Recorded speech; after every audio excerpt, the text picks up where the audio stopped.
Merci Kinshasa Brazzaville, bah, nous sommes abonnés à Réflexe qui une télévision.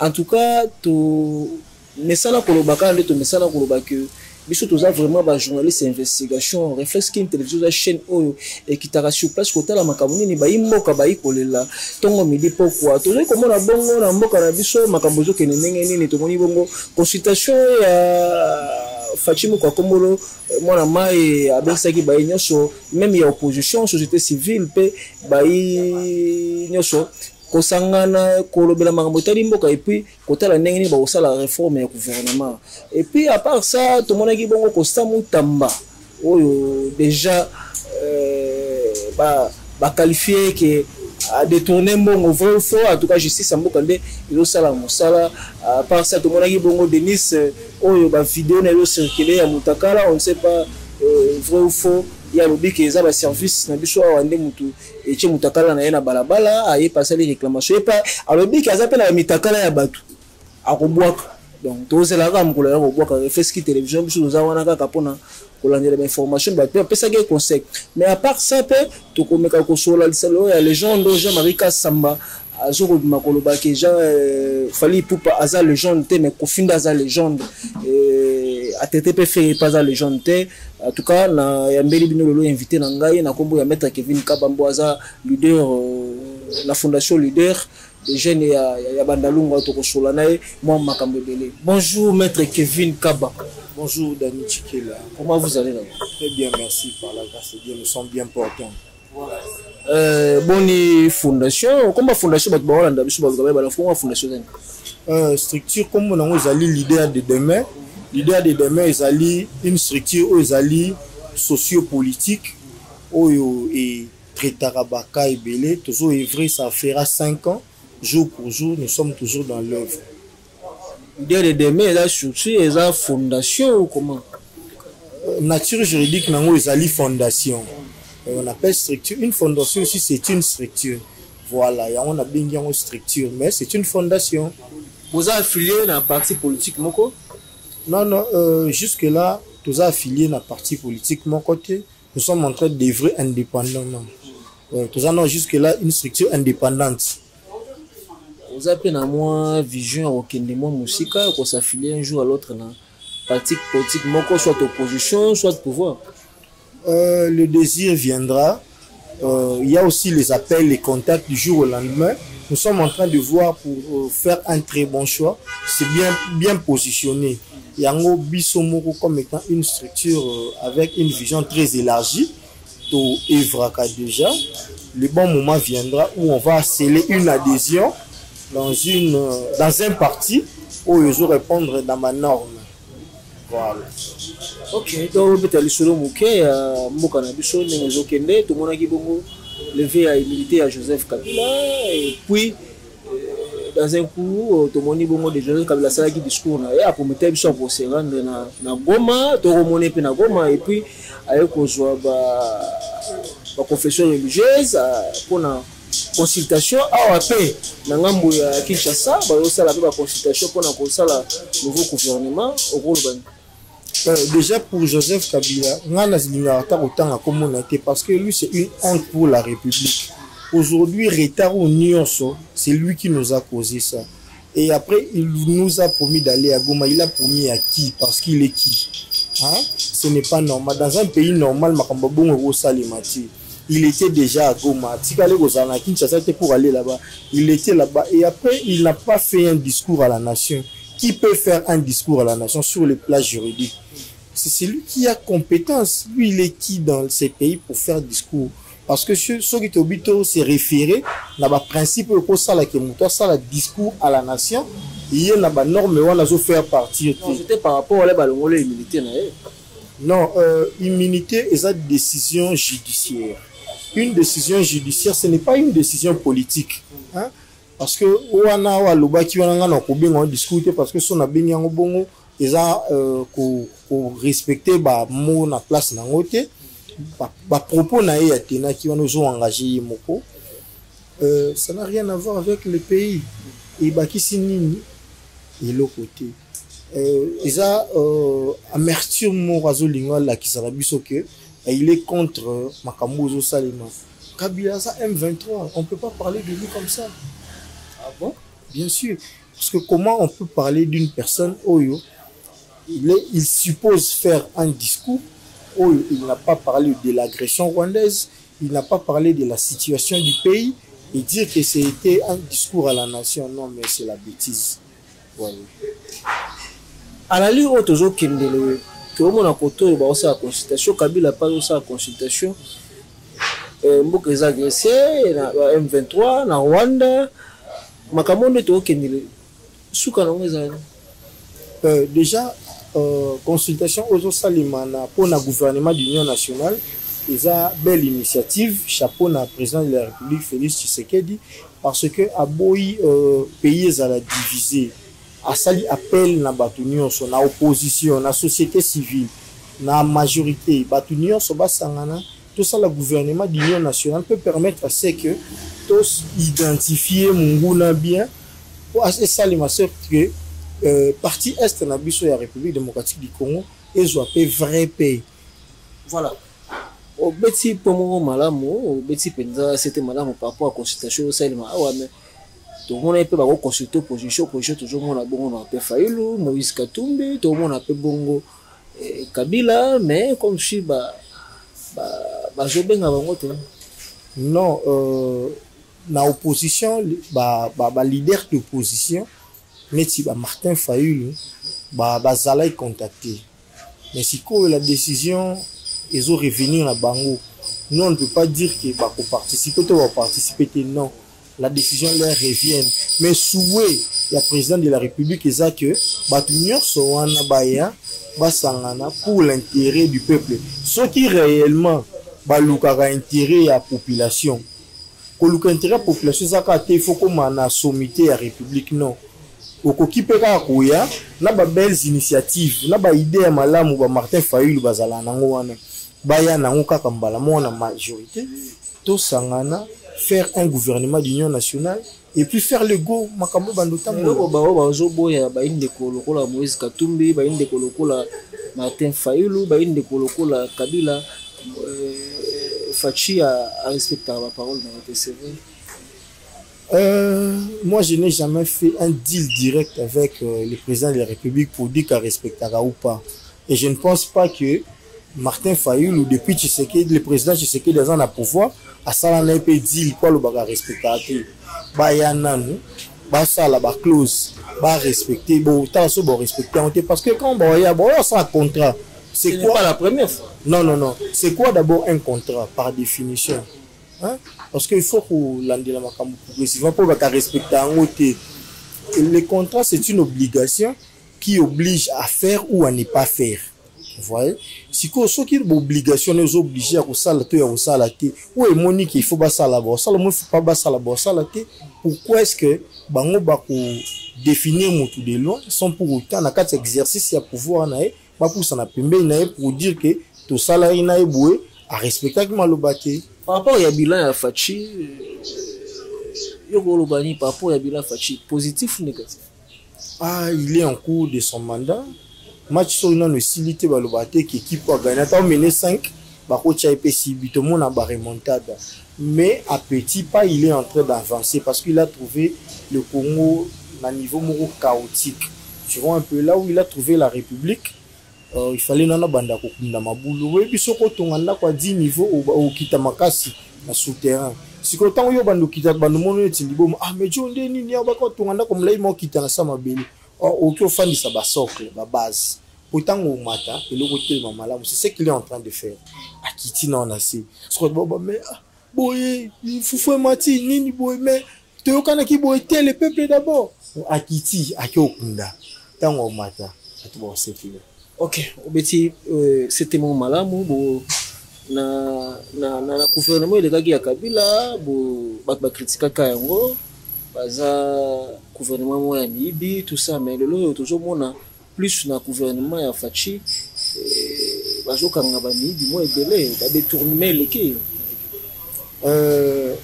détournement ekozalaka eza pe ekozalaka pour mettre aussi non le problème c'est pour cela que l'arabe so IGF oui le problème c'est que dans un pays normal, les gens doivent d'abord commencer par devenir intègres.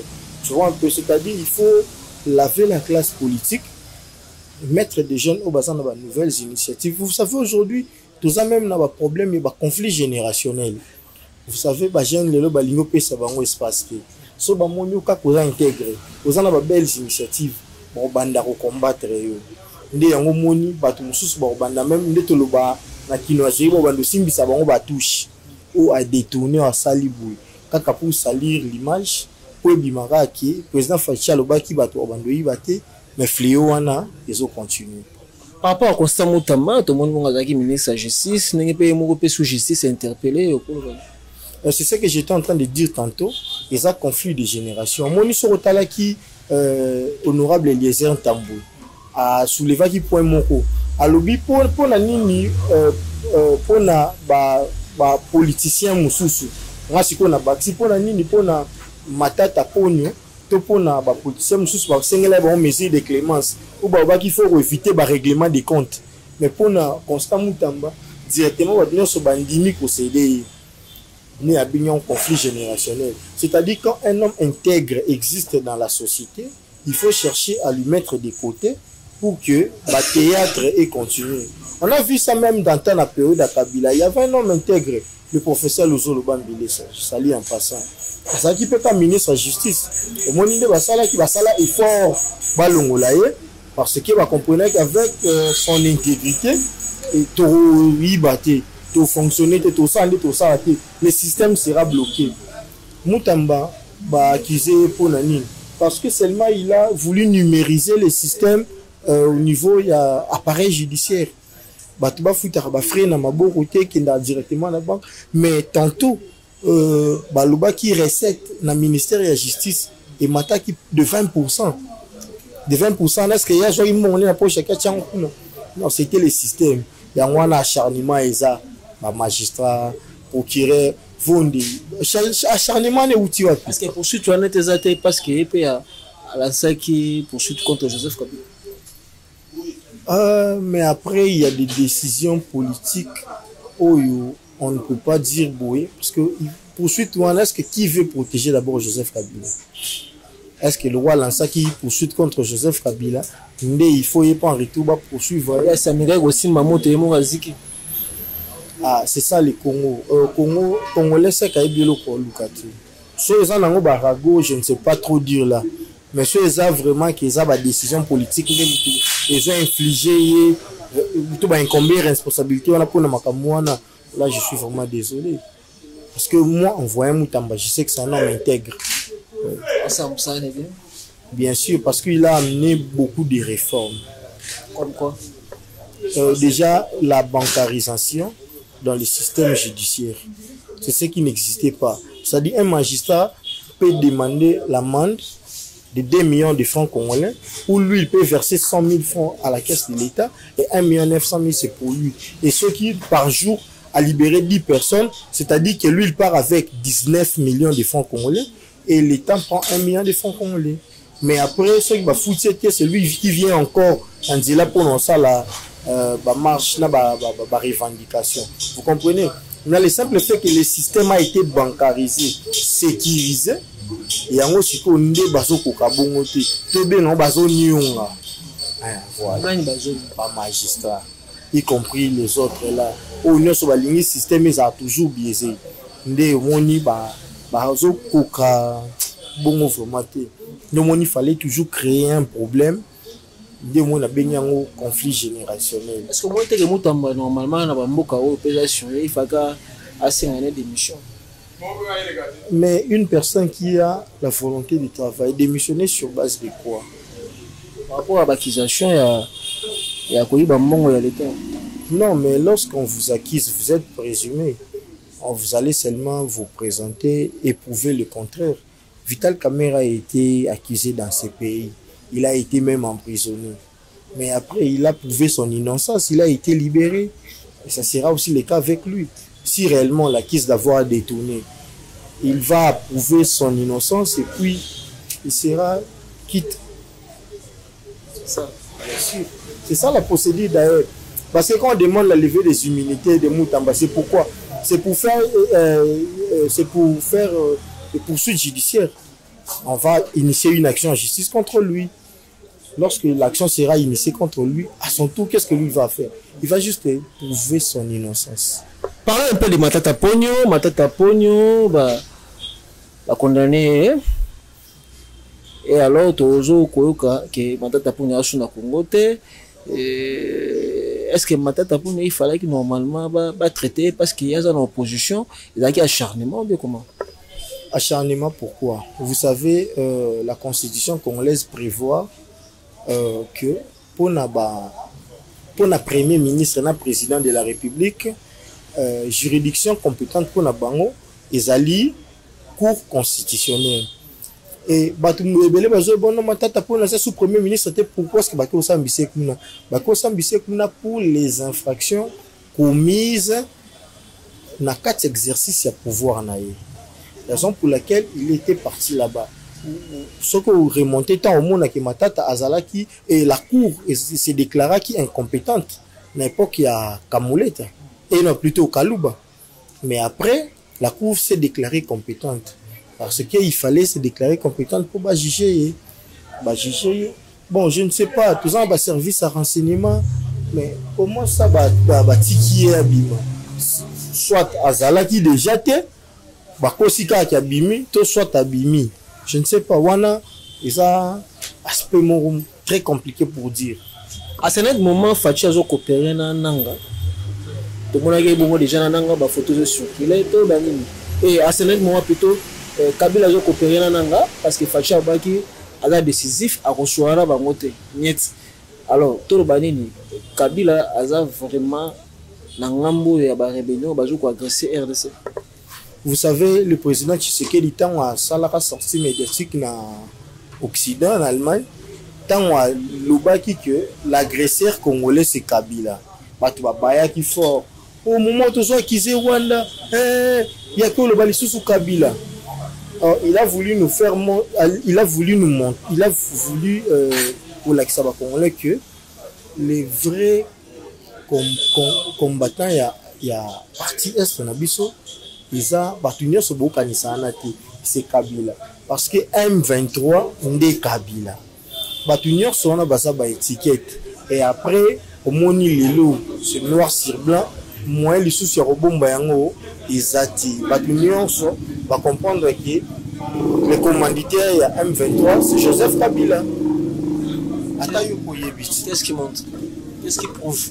Qu'est-ce qui prouve? Il finançait mais à moni attente ou abandé aux les aussi m'a soutenu yemoko bi tane na salara na 2001 bimeli na Lubumbashi na ye na beti shita sima tout pe na salara bongo tout na kesko na Goma na so bango nyonso to ya or sikoyo skonzile zati okolo bali na ba nyonso ba traiter gouvernement na biso tribalisme le ki makasi na début à pouvoir et président de la République à l'Obaki tout tribalisme mupandi congolais nyonso za congolais a droit de circuler librement na Congo mobimba comme prévoit dans la constitution congolais tribalisme na yebité so na kopesa ngo place na gouvernement Tshisekedi parce qu'on peut commencer à citer les noms et les attributions au monde que bikolo mususu baza pe moi ebele par rapport pe ya baluba. Donc dire que ça gouvernement moko tribal, je ne suis pas vraiment d'accord avec ça. C'est baluba bazo joka ka ba poster et ainsi de suite. Ba Swahili bazongi sima, ba Congo bazongi sima, ba poster mingi za plus colonisé na baluba. Est-ce que Alexis Guizaro baza ministre infrastructure aza mulu? Aza mulu bata? Est-ce qu'on peut commencer à citer Jean-Pierre Bemba, Jean-Pierre Liaou, et bon nombre de ces gens-là, comment on dira que le gouvernement est Baluba? Non, non. Tu sais que dans sa vision, Aligny Congo est la 1 et uni. Il y a un moment que toujours dans un poste stratégique, selon les compétences. Parlons un peu à la dame Denise Mouché comme ça. oh lelo tout le monde va vidéo na ezo circuler un peu partout ya lobi ke bakangaki na la force sécurité ba joki ba vidéo na ba publier yango ainsi c'est là lelo yepe azana mitakala ba tumususu bientôt là il va ko dévoiler yango et après ya ko senga peu pardon tu peux dire quoi téléphone eza yayi mutu na téléphone na ya sala eloko alingi pourquoi annoncer si réellement ça na vidéo atana yanga atana ya nani tout bonnement à publier siko biso to yebi seneti nini ye mutayebi mambo eza na kati ya téléphone na ye wana eza omoni bilo muso ezalande ni soki osali mabe tolo omo ekomeli comme so koluka place ne ko jeter éponge na yo est-ce que pas si ndeka yango wana voilà. Est-ce que c'est normal de publier des vidéos dans le service de sécurité? Bon, qu'est-ce qui prouve que le service de sécurité est publié des vidéos? Par rapport à dit bon, on les a pas dit mais il faut prouver yango. Hein? Excusez, ce qui montre à lobby il faut à mesure pour prouver yango. Pour l'année qui a bien reporté plainte devant le gouvernement congolais dans la Belgique.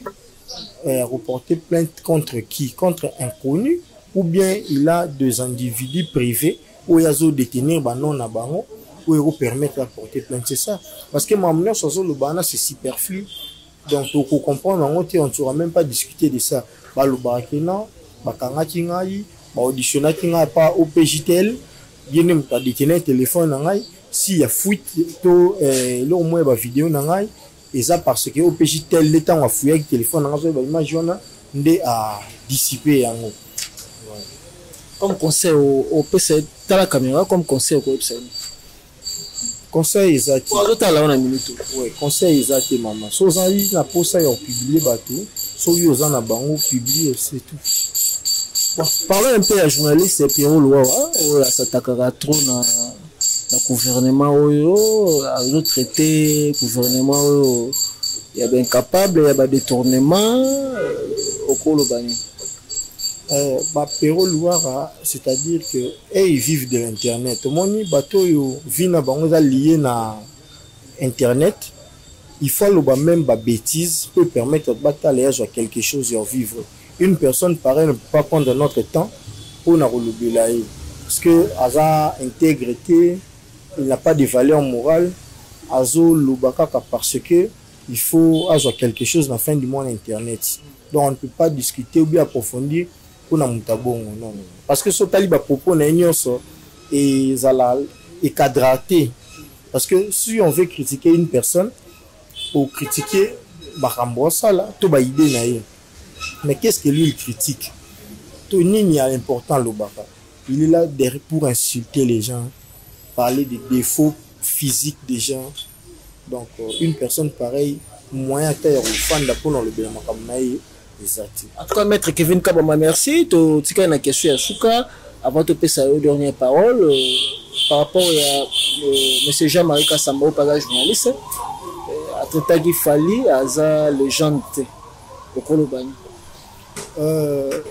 so talié mon ressource azonga qui pour faire une définition à mon légende. C'est qui une légende? Il a défini la légende. Si on a une définition, après c'est que critères où il y a énuméré qui wana. Est-ce que Fali n'a pas critères où on a se retrouver que les critères on a nion parce qu'il a parlé du succès pendant beaucoup d'années. Fali a détenir succès ça fera 20 ans qu'il est à succès à Zalaka au top. Tu vois?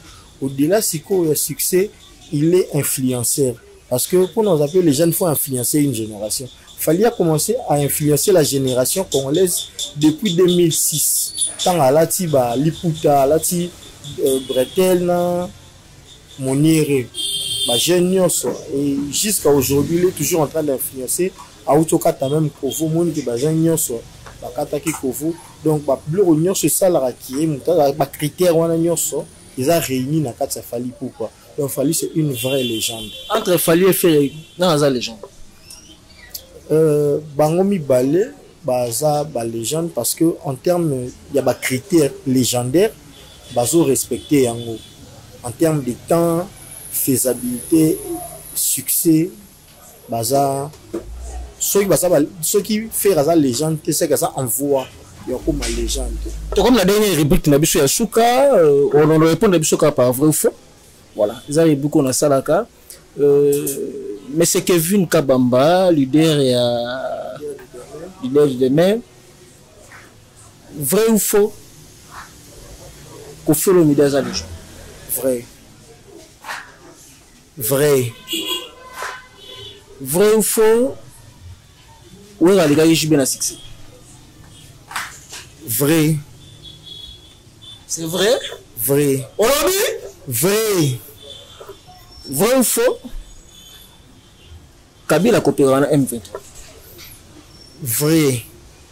Vrai ou faux? Gouvernement Fachi échoué. Faux. Vrai ou faux? Vital Kamere a traité à Baron. Je ne sais pas. Vrai ou faux? Faux. Merci beaucoup. Émission comme on a souka. En tout cas, merci na baone so balanda kibiso. Tout le monde a gibongo. Au kitu descente na sur terrain, côté la place au Bandalungwa et Komeli. Salitaire, baka niveau za boucher, au rôle bani. Bon, déjà pour arriver na commune à Bandalungwa, je vais épingler d'abord la ville de Kinshasa. Au moins une ville de Kinshasa, lelo, est une ville morte. Une ville morte, déjà faut banda sur le plan urbanisme. Banzela et Zati. Au-delà de Banzela kozalate, Banzela et belé eza ya kokangama. Yangonde pesa à 90% ya kokoze ba embouteillage. Ville ya Kinshasa lelo comme ata matanga ezobeta bakomosambe ya. Parce que na ba place où eza censé ya kodinda te et komi kodinda. Nde omoni na souci wana. Parce que c'est comme si bakonzi balali bazoyoka te to bazomona te.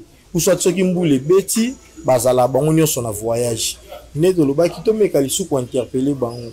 To baki lokola to za ba natif ya Bandal to banana na mabele na biso.